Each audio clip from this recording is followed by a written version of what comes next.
Hello ಸ್ನೇಹಿತರೆ, ಶ್ರೀರಂಗ ಟಿವಿಗೆ ಸ್ವಾಗತ. ಸ್ನೇಹಿತರೆ, ನಮ್ಮ ಶ್ರೀರಂಗ ಟಿವಿ ಚಾನಲನ್ನು ಸಬ್ಸ್ಕ್ರೈಬ್ ಮಾಡಿ. ಹಾಗೆ ಈ ದಿನ ನಳ ದಮಯಂತಿರ ವಿವಾಹದ ಮುಂದಿನ ಭಾಗ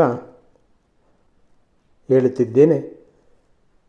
ವಿಪ್ರನು ನಕ್ಕುಬಿಟ್ಟ. ಯುದ್ಧದ ಮಾತಿಲ್ಲ, ಶಸ್ತ್ರ ಹಿಡಿಯಬೇಕಾಗಿಲ್ಲ, ಸೇನೆಯೊಂದಿಗೆ ರಾಜ್ಯಗಳನ್ನು ಸುತ್ತಬೇಕಾದ ಪ್ರಮೇಯವಿಲ್ಲ. ಆದರೂ ಒಂದೇ ದಿನದಲ್ಲಿ ನಿಷಧ ರಾಜ್ಯವನ್ನು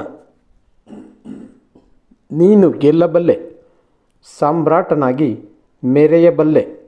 ಹಲವು ದೇಶಗಳ ರಾಜರನ್ನು ನಿನ್ನ ಅಂಕೆಯಲ್ಲಿಟ್ಟುಕೊಂಡು ಕಪ್ಪ ಕಾಣಿಕೆಗಳನ್ನು ಪಡೆಯಬಲ್ಲೆ. ಈ ವಿಷಯವನ್ನು ಸತ್ಯವಾಗಿ ನಿನ್ನ ಕೈಗೂಡಿಸಿ ಕೊಡಬಲ್ಲ ಸಾಮರ್ಥ್ಯ ನನಗಿದೆ. ಹೀಗಾಗಿ ನಿನ್ನ ಬಳಿಗೆ ಬಂದಿದ್ದೇನೆ ಎಂದ. ಪುಷ್ಕರ ಯೋಚಿಸಿದ. ಯಾರಿವನು? ಯುದ್ಧವಿಲ್ಲದೆ, ರಕ್ತಪಾತವಿಲ್ಲದೆ ನಿಷಧ ಸಾಮ್ರಾಜ್ಯಕ್ಕೆ ನಾನು ಅಧಿಪನಾಗಬಲ್ಲೆನೆ? ಬರೇ ಕನಸಿನ ಮಾತು. ಬ್ರಾಹ್ಮಣನ ಮಾತು ಕೇಳಿ ಪುಷ್ಕರನಿಗೆ ಸಿಟ್ಟು ಬಂತು. ಸ್ವಾಮಿ, ನಾನು ಬ್ರಾಹ್ಮಣರು ಸಜ್ಜನರು, ವೇದೋಪನಿಷತ್ತುಗಳನ್ನು ಅರಿತವರು ಎಂಬ ಕಾರಣಕ್ಕೆ ಅವರ ಬಗೆಗೆ ಪೂಜ್ಯ ಭಾವನೆ ಇರಿಸಿಕೊಂಡವನು. ನಿಮ್ಮನ್ನು ನೋಡಿದರೆ ಅಸಂಭವನೀಯ ಘಟನೆಗಳನ್ನು ಸಂಭವನೀಯ ಎಂಬಂತೆ ಹೇಳುತ್ತಿದ್ದೀರಿ. ಆಕಾಶದಲ್ಲಿರುವ ಚಂದ್ರನನ್ನು ಕನ್ನಡಿಯಲ್ಲಿ ನೋಡಿ ಚಂದ್ರನೇ ಕೈಗೆ ಸಿಕ್ಕಿದಂತೆ ಸಂಭ್ರಮಿಸುವ ಮಗು ನಾನಲ್ಲ. ತಲೆಕೆಟ್ಟವರಂತೆ ಮಾತನಾಡಬೇಡಿ, ದಯವಿಟ್ಟು ಇಲ್ಲಿಂದ ತೆರಳಿಬಿಡಿ ಎಂದು ಕಠೋರವಾಗಿ ಹೇಳಿದ. ಕಲಿಪುರುಷ ಹೊರಡಲಿಲ್ಲ. ಅಂದರೆ ನಿನ್ನ ಮಾತಿನ ಅರ್ಥ ನಾನೊಬ್ಬ ಅಸಹಾಯಕ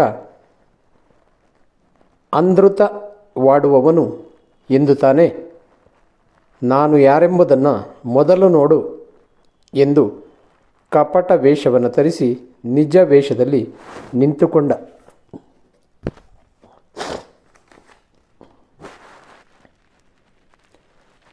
ಕಲಿಯ ಭಯಾನಕ ರೂಪ ಕಂಡು ಪುಷ್ಕರನು ಬೆದರಿಬಿಟ್ಟ.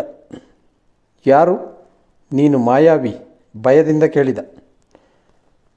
ಮಾಯಾವಿ ಅಲ್ಲ, ಕಲಿಪುರುಷ. ನಿನ್ನಂಥ ಅಸಹಾಯಕರಿಗೆ ನೆರವಾಗಲೆಂದು ಭೂಮಿಗೆ ಬಂದಿದ್ದೇನೆ.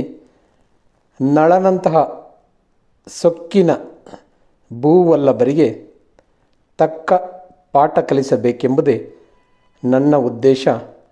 ನಾನು ಒಂದೇ ಮಾತು ಹೇಳುತ್ತೇನೆ. ನಳನ ಸಾಮ್ರಾಜ್ಯಕ್ಕೆ ನೀನು ಚಕ್ರವರ್ತಿಯಾಗಬೇಕು. ನಳನು ಪದತ್ಯಾಗಕ್ಕಾಗಿ ಪದಚ್ಯುತನಾಗಿ ದೇಶ ಬಿಟ್ಟು ಹೋಗಬೇಕು. ನಳನನ್ನು ಅಡವಿ ಪಾಲು ಮಾಡುತ್ತೇನೆ ಎಂದು ಪ್ರತಿಜ್ಞೆ ಮಾಡಿದವನು ನಾನು.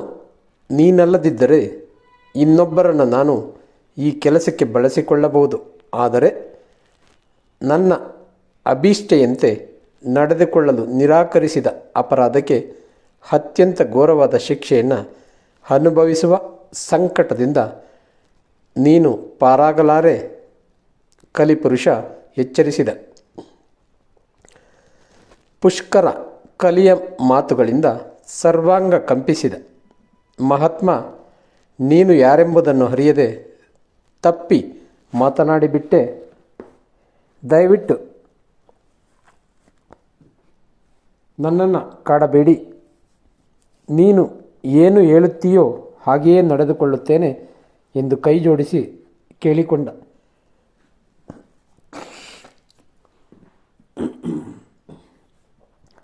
ಹಾಗೆ ಬಾ ದಾರಿಗೆ. ನಾನು ಹೇಳುವ ಕೆಲಸ ನಿನ್ನ ಶ್ರೇಯೋಭಿವೃದ್ಧಿಗೆ ಸಹಾಯಕ ಎಂದು ನಂಬಿಕೋ. ಯುದ್ಧದ ಅಗತ್ಯವಿಲ್ಲ. ನೇರ ನಳನ ಬಳಿಗೆ ಹೋಗು. ದ್ಯೂತವಾಡಲು ಅವನನ್ನು ಆಹ್ವಾನಿಸು.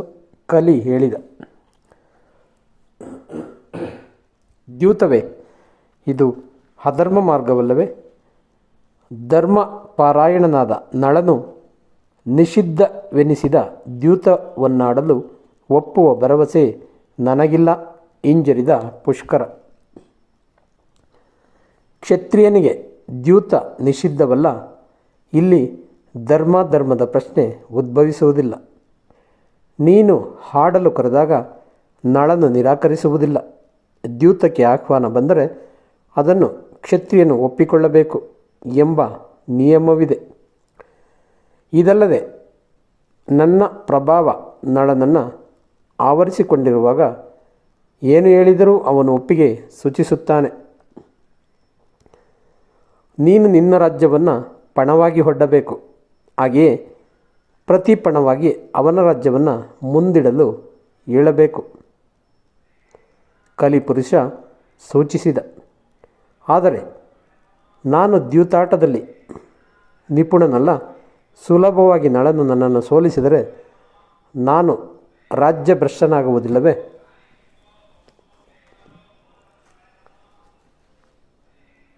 ಪುಷ್ಕರನ ಮಾತಿನಲ್ಲಿ ಆತಂಕ ಮನೆ ಮಾಡಿತ್ತು.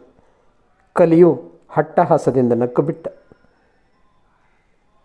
ದೇವಾನುದೇವತೆಗಳನ್ನು, ಹರಿಹರ ಬ್ರಹ್ಮರನ್ನು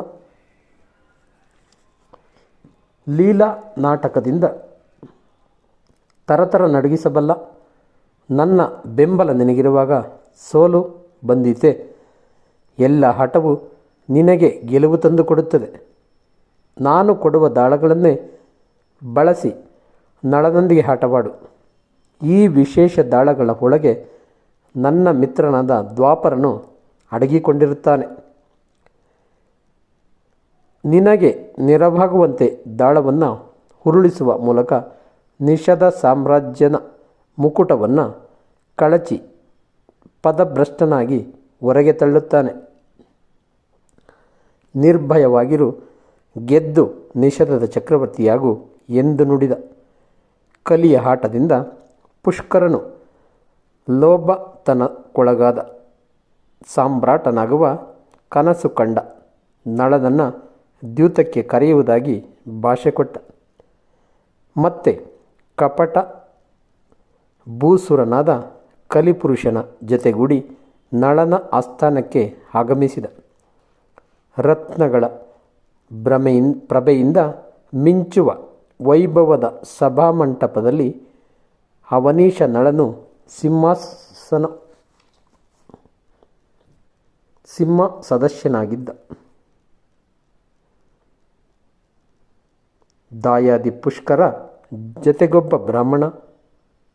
ನಳನು ಸಿಂಹಾಸನದಿಂದ ಎದ್ದು ಬಂದು ನಯ ವಿನಯದ ಪ್ರತಿರೂಪವೆನಿಸಿ ಅದರಿಂದ ಸ್ವಾಗತಿಸಿ ಉಪಚಾರಗಳನ್ನು ಮಾಡಿದ. ಬಂದ ಕಾರಣವೇನೆಂದು ಕೇಳಿದ. ಕಪಟ ಬ್ರಾಹ್ಮಣನು ನಳನ ಮುಂದೆ 2 ದಾಳಗಳನ್ನಿರಿಸಿ, ಈ ದಾಳಗಳನ್ನು ಹಿಮಾಚಲದ ಯೋಗಿಗಳೊಬ್ಬರು ನನಗೆ ದಯಪಾಲಿಸಿದರು.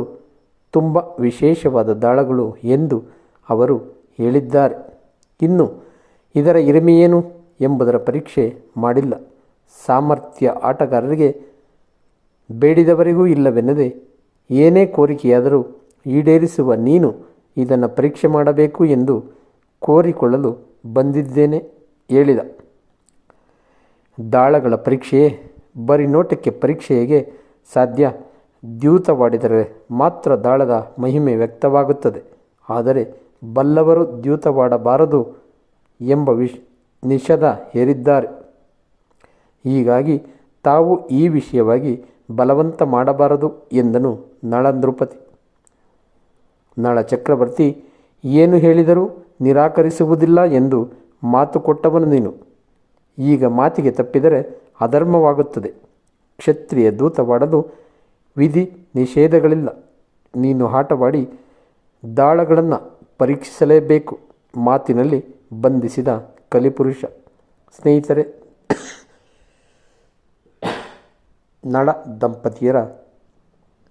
ನಳ ದಮಯಂತಿಯರ ವಿವಾಹ ಹಾಗೆ ಮುಂದುವರಿಯುತ್ತದೆ. ಸ್ನೇಹಿತರೆ, ನಮ್ಮ ಶ್ರೀರಂಗ ಟಿ ವಿ ಚಾನಲನ್ನು ಸಬ್ಸ್ಕ್ರೈಬ್ ಮಾಡಿ. ಜೈ ಹಿಂದ್, ಜೈ ಕರ್ನಾಟಕ.